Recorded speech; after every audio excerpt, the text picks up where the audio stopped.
Muy buenas tardes, compañeros. El día de hoy les vamos a explicar el tema que a nosotros nos tocó, que es la aplicación de la lógica jurídica. En cuanto a la interpretación o hermenéutica jurídica.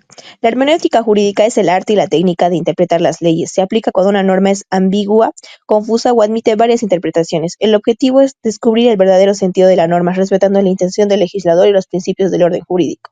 Hay varios métodos interpretativos, como ser literal o gramatical, lo que dice el texto; lógico, la coherencia interna del sistema jurídico; histórico, la intención del legislador; sistemático, la relación de otras normas; teológico, la finalidad de la norma.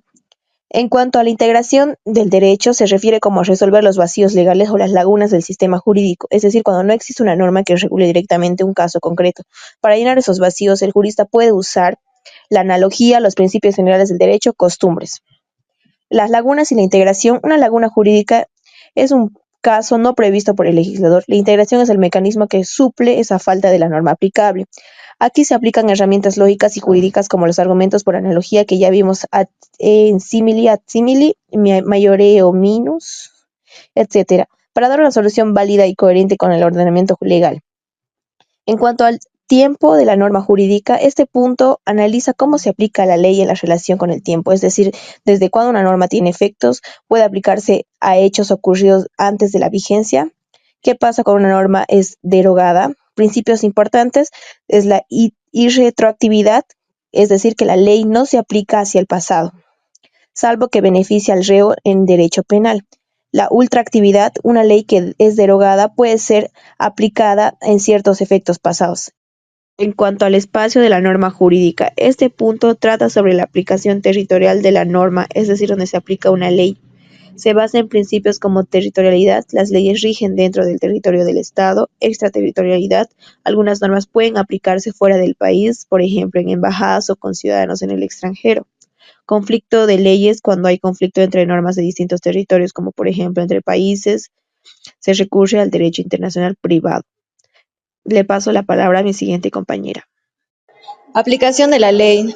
Fase prelegislativa. Análisis de problemas. La lógica jurídica se utiliza para identificar y analizar problemas jurídicos y sociales que se requiere de una solución legislativa. Esto implica evaluar la naturaleza del problema, sus causas y consecuencias y determinar una solución legislativa si es adecuada. 2. Elaboración de propuestas. Los juristas y legisladores utilizan la lógica jurídica para elaborar propuestas de ley que sean coherentes y efectivas. Esto implica considerar los objetivos de la ley, los medios para lograrlos y las posibles consecuencias de la propuesta. 3. Evaluación de impacto. La lógica jurídica se aplica para evaluar el impacto potencial de una propuesta de ley en diferentes sectores de la sociedad, incluyendo la economía, la sociedad civil y el medio ambiente. 2. Fase legislativa. 1. Debate y discusión. La lógica jurídica se aplica en el debate y discusión parlamentaria para evaluar la coherencia y eficacia de las propuestas de ley. 2. Redacción de la ley. Los legisladores utilizan la lógica jurídica para redactar leyes que sean claras, precisas y coherentes. Eso implica considerar la estructura y el lenguaje de la ley, así como su relación con otras leyes y normas jurídicas. 3. Aprobación y promulgación. La lógica jurídica se aplica para evaluar la constitucionalidad y legalidad de la ley aprobada para determinar su entrada en vigor. 3. Interpretación de la ley. 1. Análisis de la norma. La lógica jurídica se utiliza para analizar la norma jurídica y determinar su alcance y aplicación. Esto implica considerar el texto de la ley, su contexto y su propósito. 2. Resolución de conflictos. Los jueces y juristas aplican la lógica jurídica para resolver conflictos y controversias jurídicas. 3. Argumentación jurídica. La lógica jurídica es fundamental en la argumentación jurídica, ya que permite a los abogados y jueces presentar argumentos coherentes y convincentes. Esto implica considerar la estructura y el contenido de los argumentos, así como su relación con la ley y la jurisprudencia. 4. Interpretación judicial. La lógica jurídica se aplica en la interpretación judicial de la ley, ya sea en la jurisdicción ordinaria o en la jurisdicción constitucionalidad. Los jueces utilizan la lógica jurídica para evaluar la constitucionalidad y legalidad de las normas jurídicas y para determinar su aplicación en casos concretos. A continuación voy a presentar ejemplos sobre los subtítulos mencionados. Subtítulo 1, fase prelegislativa. 1. Análisis de problemas. Un ejemplo, un aumento en la tasa de accidentes de tráfico en una ciudad. 2. Elaboración de propuestas. Un ejemplo, una propuesta de ley para regular el uso de drones en espacios públicos. 3. Evaluación de impacto. Un ejemplo, una propuesta de ley para aumentar la edad mínima para comprar tabaco. Subtítulo 2, fase legislativa. 1. Debate y discusión. Un ejemplo, un debate parlamentario sobre una propuesta de ley para legalizar el matrimonio entre personas del mismo sexo. 2. Redacción de la ley. Un ejemplo, una ley que regula la protección de datos personales. 3. Aprobación y promulgación. Un ejemplo, la aprobación de una ley que establece un nuevo impuesto. Subtítulo 3. Interpretación de la ley. 1. Análisis de la norma. Un ejemplo, un caso judicial sobre la interpretación de una ley que prohíbe la discriminación en el lugar de trabajo. 2. Resolución de conflictos. Un ejemplo, un caso judicial sobre un conflicto entre un propietario y un inquilino sobre la responsabilidad por daños en un inmueble. 3. Argumentación jurídica. Un ejemplo, un abogado que presenta un argumento en un caso judicial sobre la constitucionalidad de una ley. 4. Interpretación judicial. Un ejemplo, un caso judicial sobre la interpretación de una ley que regula la protección del medio ambiente. Gracias. Buenas tardes, hoy les debo explicar un poco de la argumentación de la analogía. Los argumentos de la analogía son herramientas valiosas en la interpretación jurídica para resolver casos no previstos expresamente en la ley. Estos argumentos permiten a los juristas y jueces aplicar principios y reglas existentes, ya que a situaciones nuevas o no reguladas garantizando la coherencia y la justicia en la aplicación de la ley.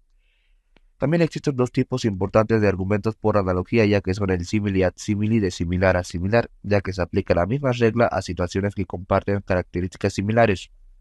Esto permite tratar de manera coherente situaciones que, aunque no sean idénticas, tienen elementos comunes que justifican la aplicación de la misma norma. Por ejemplo, si una ley regula la responsabilidad de los conductores de automóviles, se puede aplicar por analogía a los conductores de motocicletas, si se consideran similares en términos de riesgos y responsable, y el mayore ad minus de mayor a menor. Si una regla se aplica así a una situación más grave y o importante, se puede inferir que también debe aplicarse a una situación menos grave o importante. Esto se basa en la lógica de que si algo es válido para un caso más extremo, también debería serlo para uno menos extremo. Por ejemplo, si una ley prohíbe por la venta de sustancias peligrosas a menores de edad, se puede inferir también que prohíbe la venta de sustancias menos peligrosas a menores de edad, ya que ambos argumentos buscan garantizar la justicia y la coherencia en la aplicación de la ley, permitiendo a los juristas y jueces tomar decisiones fundamentadas en casos donde la ley no esté explícita al aplicar estos argumentos, ya que se puede asegurar que la ley se aplique de manera razonable y justa, incluso en situaciones no previstas expresamente por el legislador. Minore ad maius. El argumento a minore ad maius, del menor al mayor, es una forma de razonamiento inductivo utilizado comúnmente en la argumentación jurídica. Se inscribe dentro de los llamados argumentos a fortiori, que buscan justificar una conclusión a partir de una razón aún más poderosa que la ya aceptada para un caso similar pero de menor entidad. Aplicación jurídica. Este tipo de razonamiento se utiliza para extender el sentido de una norma más allá de su texto literal, basándose en la lógica de su finalidad. También es frecuente en sentencias donde los juegos deben llevar vacíos legales a resolver casos no expresamente contemplados por el legislador. El derecho no es pura lógica formal, sino un discurso práctico que requiere razonamiento contextual y valorativo. El juez no solo aplica la ley, sino que interpreta y argumenta, convenciendo a través de razones fundadas, no simplemente por autoridad. Tipos de antinomías. Antinomías reales o propiamente dichas. Ambas normas son válidas y se aplican al mismo supuesto, pero prescriben soluciones opuestas. Ejemplo, una norma permite algo que otra prohíbe. Antinomías aparentes. En realidad no hay contradicción, sino una diferencia de ámbito o interpretación. Antinomías parciales o totales, dependiendo de que si se solapan solo en parte o en su totalidad. Criterios para resolver antinomías. El criterio jerárquico prevalece la norma de mayor rango. Ejemplo, norma constitucional sobre norma ordinaria.